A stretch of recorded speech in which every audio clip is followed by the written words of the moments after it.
بيبدأ الفيلم ببطل خارق اسمه بوسايدون، وبنشوفه هو خارج من المية وبيقابل أخوه الملك زيوس، وبنعرف إن بوسايدون عنده قوة خارقة وبيقدر يتحكم في المية. فبيقول له زيوس إن سلاح الصاعقة بتاعه اتسرق من أسبوع، وبيتهمه إن ابنه بيرسي هو اللي سرقه. فبيقاطعه بوسايدون وبيقول له إنه مستحيل ابنه يعمل كده، لأنه ما شافوش أصلا من ساعة ما اتولد وما يعرفش شكله إيه، وده بسبب قانون زيوس اللي بيمنع الأبطال الخارقين إنهم يعيشوا مع أولادهم أو حتى يقابلوهم. فبيهددوا زيوس انه هيقتل ابنه بيرسي لو ما رجعش سلاح الصاعقة في خلال اسبوعين، وده معناه ان هتقوم حرب كبيرة جدا بين الابطال الخارقين. بنروح بعدها لبيرسي وهو خارج من حمام السباحة، وبيقول له صاحبه انت كنت تحت المية لمدة 7 دقايق كاملين ومفيش اي انسان طبيعي يقدر يعمل كده. فبيقول له بيرسي انه مش بيقدر يفكر غير تحت المية، وبيبان كده انه وارث قدرات خارقة من بوسايدون ابوه ملك البحر. ولكن الغريب ان بيرسي ما بيكونش عارف انه ابن بطل خارق. وفي المدرسة بتطلب منه المدرسة انه يجاوب على السؤال اللي على السبورة، بس بتحصل حاجة غريبة وبيشوف بيرسي الحروف وهي بتتغير على السبورة، وبيكون وقتها مش قادر يجاوب. ولما بيرجع للبيت بتسأله والدته عمل ايه في المدرسة، وقبل ما يرد عليها بيجي جوزها وبيعاملها باسلوب وحش قدامه. فبيتضايق بيرسي جدا وبيطلب منه انه يحترم والدته. ولما بيجي الصبح بيروح رحلة للمتحف تبع المدرسة، بس فجأة بيسمع صوت حد بينادي على اسمه، وبيشوف ابوه بوسايدون وهو واقف بعيد وبيختفي اول ما بيبصله، وبيكون وقتها مش عارف ان ده يبقى ابوه. ولما بيدخل للمتحف بيسمع كايرون مدرس التاريخ وهو بيتكلم عن الابطال الخارقين في عصر اليونان، وبيقول ان اقوى 3 ابطال هم الاخوه زيوس وبوسايدون وهادس، وانهم اتجمعوا هم ال3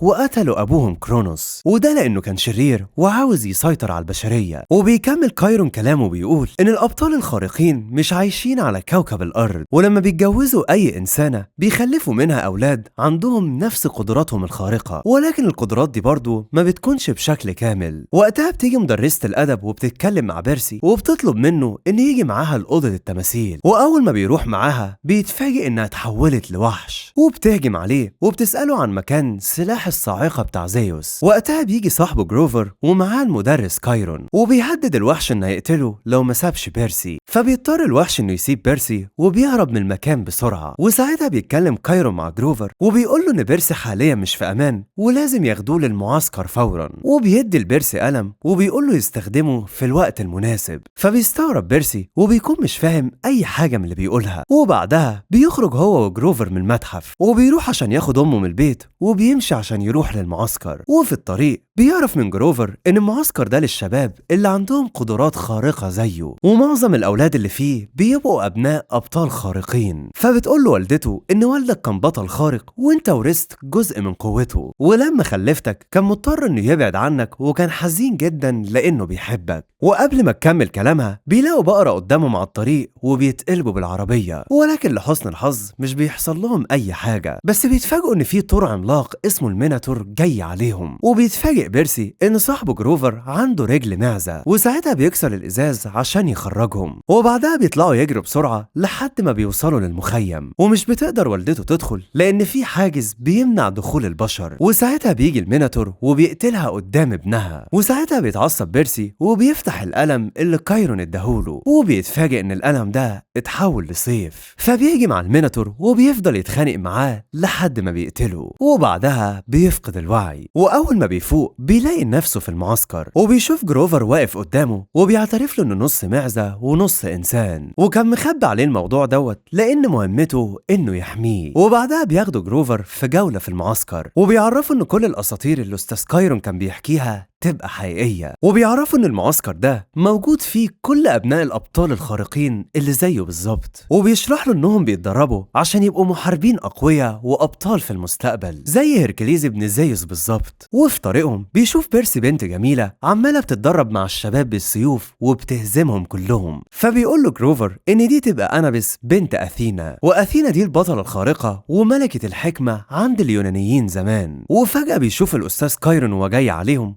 وبيلاقيه إنه نصه حصان ونص إنسان، فبيشرح له إنه كان متنكر طول الوقت ده عشان يخلي باله منه، وبيقول له إن والدك يبقى بوسايدن ملك البحر وهو اللي بنى المعسكر ده مخصوص عشانك أنت. فبيتصدم بيرسي من كلامه وبيفهم إن والدته خبت عليه الموضوع دوت عشان تحميه، وبيكون متضايق جدا لأنها ماتت وسابته لوحده. فبيقول له كايرون إن موجود في المعسكر ده لأن حياته في خطر، وده لأن زيوس شاكك إن هو اللي سرق سلاح الصاعقة بتاعه واللي يعتبر أقوى سلاح في العالم، ولو السلاح ده مرجعش في خلال 10 أيام زيوس هيجي يقتله، وبالتالي هتقوم حرب شديدة بينه وبين بوسايدن والعالم كله هيتدمر. فبيقرر كايرون إنه يخليه يتدرب في المعسكر لحد ما يكون جاهز وياخده لمدينة أولمبس اللي بيعيش فيها الأبطال الخارقين، وهناك هيحاول يقنع عمه زيوس إنه مش هو اللي سرق سلاح الصاعقة. وقتها بيتجمع كل المحاربين اللي في المعسكر وبيخلي بيرسي ينضم للفريق الأزرق بتاع لوك ابن عمه هادس، وبعدها بيبدأ تدريب قتال بين الفريق الأحمر والأزرق، وبتكون القواعد إن الفريق اللي هيلاقي العلم الأحمر وياخده هو اللي هيكسب. فبيحاول لوك إنه يعطل الفريق الأحمر، وده عشان يدي فرصة لبيرسي إنه يوصل للعلم وياخده، وفعلا بيوصل بيرسي للعلم، ولكن أنابيس بتمنعه إنه ياخده وبتهجم عليه وبتفضل تضربه وبتعوره في جسمه كله لحد ما بيقع على الأرض وبتستهزأ بيه قدام كل المحاربين. وفجأة بيسمع صوت أبوه بوسايدن وهو بيقول له المس المية وهتديك قوة كبيرة، وأول ما بيتحرك ناحية البحيرة وبيلمس المية بيتفاجئ إن المية بتدخل جسمه وكل جروحه بتخف، وكمان بتديله قوة كبيرة جدا، وبيقوم يهزم كل محاربين الفريق الأحمر لحد ما بيوصل لأنابيس وبيهزمها، وبعدها بياخد العلم. وطبعا بيكون كل الموجودين مش مستوعبين إنه علم عليهم في أول يوم تدريب ليه في المعسكر، وبالليل بيحتفلوا كلهم بانتصاره، وبتيجي أنابيس تعتذر له على كل اللي عملته معاه. وفجأة بيجي وحش وبيخرج من نار وبيهجم على المعسكر وبيقول بيرسي جاكسون يظهر فورا ويديني سلاح الصاعقة مقابل إن رجع له والدته، وبيطلع إن ده يبقى عمه هادس. فبيروح بيرسي يتكلم معاه وبيتفاجئ إن والدته لسه عايشة وإن هادس بعت الميناتور عشان يخطفها مش يقتلها، وبيعرفه إنه هيرجع له والدته لو اداله سلاح الصاعقة بتاعت أخوه زيوس. فبيقول له كايرون إن هادس ده يبقى شرير وخان إخواته وعايش دلوقتي في العالم السفلي، وطبعا لو أخد الصاعقة هيدمر العالم وهيقتل كل الأبطال الخارقين. فبيقرر بيرسي يخرج من المعسكر ويروح فورا للعالم السفلي لوحده عشان ينقذ والدته، ولكن بيلاقي جروفر وأنابيس جايين معاه ومصممين يساعدوه، لكنهم مش عارفين ازاي هيروحوا للعالم السفلي. فبيروحوا يتكلموا مع لوك لأنه يبقى ابن هادس وعارف طريق العالم السفلي، وساعتها بيديهم جزمة بتطير وخريطة فيها مكان ل3 جواهر، وبيقول لهم ان الجواهر ديت هي اللي هتدخلهم للعالم السفلي، وكمان بيدي بيرسي درع عشان يدافع عن نفسه لو حصل معاه اي مشكلة. فبيشكروه وبيروحوا المكان اول جوهرة، لكنهم بيلاقوا ان المكان مهجور ومليان تماثيل كتيرة جدا، فبيقرروا انهم ينفصلوا عن بعض. وساعتها بيشوف جروفر تمثال لعمه وبيتفاجئ انهم في بيت ميدوسا، ودي واحدة ملعونة لو اي حد بص في عينيها بيتحول لتمثال. فبيروح يدور على اصحابه عشان يحذرهم، وساعتها بتقابل أنابيس واحدة ست بتقول لها ان جوزها اتحول لتمثال، وبتشدها بسرعة عشان يخرجوا من المكان دوت. ولكن فجأة بيلاقوا ميدوسا قدامهم وبتكشف شعرها اللي بيكونوا عبارة عن تعابين، وبتبص في عين الست وبتحولها فورا لتمثال. وساعتها أنابيس بتغمض عينيها وبتقرب ميدوسا منها عشان تخليها تفتح عينيها، وساعتها تحولها لتمثال. ولكن بيرسي بيوصل في آخر لحظة وبيستدرجها عشان تجري وراه لحد ما جروفر ينقذ أنابيس ويخرجوا من المكان دوت. ولما بتوصل له بتلاقيه مغمض عينيه، وبتعرف ميدوسا انه ده يبقى ابن بوسايدن اللي كان عاشقها زمان. وقبل ما تحوله بيجي اصحابه وبيخبطوها بالعربية، وساعتها بيقطع بيرسي راسها وبياخدوها معاهم، وكمان بياخدوا الجوهرة الأولى وبيمشوا. وأثناء ما هم ماشيين في طريقهم بيقرروا يروحوا فندق يستريحوا فيه، ولما بيوصلوا بتقعد أنابيس تتكلم مع بيرسي وبيبان كده انهم معجبين ببعض. وتاني يوم بيروحوا المتحف يوناني وبيلاقوا الجوهرة التانية على تاج تمثال ضخم، فبيقرروا انهم ياخدوا الجوهرة بالليل بعد ما المتحف يقفل عشان محدش يشوفهم. ولما المتحف بيقفل بيرجعوا مرة تانية وبيلاقوا ان حراس الامن في المكان، فبتضربهم أنابيس بسهام مخدرة وبيفقدوا الوعي. وبعدها بيلبس بيرسي الجزمة اللي بتطير وبيروح عشان ياخد الجوهرة. وقبل ما يخرجوا من المتحف بيلاقوا 5 حراس امن جايين وبيقولوا له سلمنا سلاح الصاعقة والا هنقتلك. وفجأة بيتحولوا لتنين اسمه الهيدرا، والتنين بيكون ب5 رؤوس وبيحاول يحرقهم. فبيهجم بيرسي عليه وبيقطع رؤوس التنانين ال5،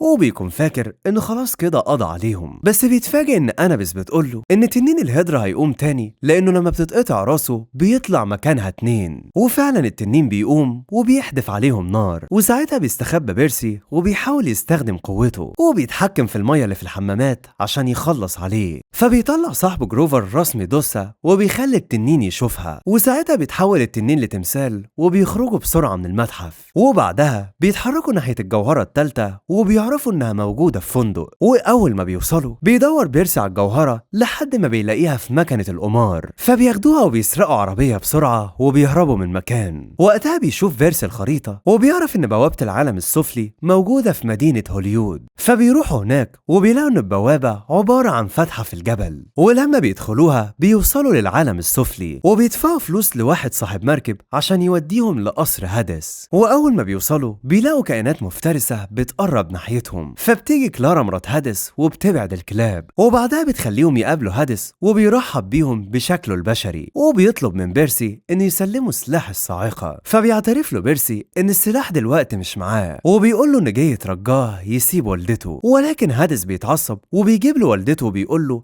هات الصاعقه والا هقتلها. واول ما بيشوف بيرسي والدته بيرمي الدرع اللي معاه وبيروح يحضنها، وفجاه بيلاحظ هادس ان الصاعقه تبقى موجوده جوه الدرع، فبياخدها وبيقرر انه يقتل بيرسي واصحابه لانه فاكره كان بيكذب عليه. فبيكتشف بيرسي ان لوك هو اللي سرق الصاعقه وخباها في الدرع بتاع بيرسي، وهو اللي كان قاصد يديهوله. وقبل ما هادس يقتلهم بتسرق منه مراته الصاعقه وبتضربه بيها وبتفقده الوعي. وبعدها بتدي الصاعقه لبيرسي وبتطلب منه انه ياخد امه واصحابه ويمشوا بسرعه من المكان. وساعتها بيقرروا انهم يرجعوا للعالم بتاعهم بسرعه، ولكن بيكون معاهم 3 جواهر هتنقل 3 اشخاص بس، وهم دلوقتي 4. وساعتها بيضحي جروفر وبيقرر انه يفضل مكانه. وساعتها بيدوسوا على الجواهر وبيوصلوا للبوابه اللي هيدخلوا بيها لمدينه اولمبس بتاعه الابطال. وقبل ما يدخلوا بيجي لوك وبيقول لهم انه مش هيسمح لهم يرجعوا الصاعقه لزيوس، وبيعترف لهم ان سرق منه الصاعقه وحطها في الدرع بتاع بيرسي عشان يسلمها لهادس. وبالتالي هتقوم حرب بين الابطال الخارقين وهيخلصوا على بعض، وساعتها هو اللي هيحكم مدينه اولمبس بسهوله. وفجاه بيهجم على بيرسي وبياخد منه الصاعقه، فبيلبس بيرسي الجزمه اللي بتطير وبيفضل يتخانق معاه لحد ما بيشوف قدامه خزانات ميه وبيقدر يتحكم فيها. وساعتها بيعمل رمح وبيحدفه على لوك وبياخد منه الصاعقه. وبعدها بيدخل بوابه اولمبس وبيروح يدي الصاعقه لعمه زيوس، وبيعرفوا ان لوك هو اللي سرقها عشان يعمل حرب بين الابطال. وبيطلب منه انه يرجع صاحبه جروفر من العالم السفلي، فبيوافق عمه زيوس وبيشكره على اللي عمله. وساعتها بيتكلم معاه والده بوسايدن وبيقول له انا فخور بيك جدا وهفضل دايما جنبك وهساعدك في كل وقت. وبعدها بيودع بيرسي والدته وبيرجع لمعسكر الخارقين، وهناك بيقابل صاحبه جروفر والاستاذ كايرون، واللي بيكون مبسوط وفخور جدا بيه عشان انقذ العالم. وبيخلص الفيلم. يا ريت بقى لو عجبك تقدر مجهودنا وتعمل لايك للفيديو وسبسكرايب للتشانل، وما تنساش تتابعنا كمان على فيسبوك وانستجرام وتيك توك. واشوفكم بقى على خير في فيلم تاني. مع السلامة.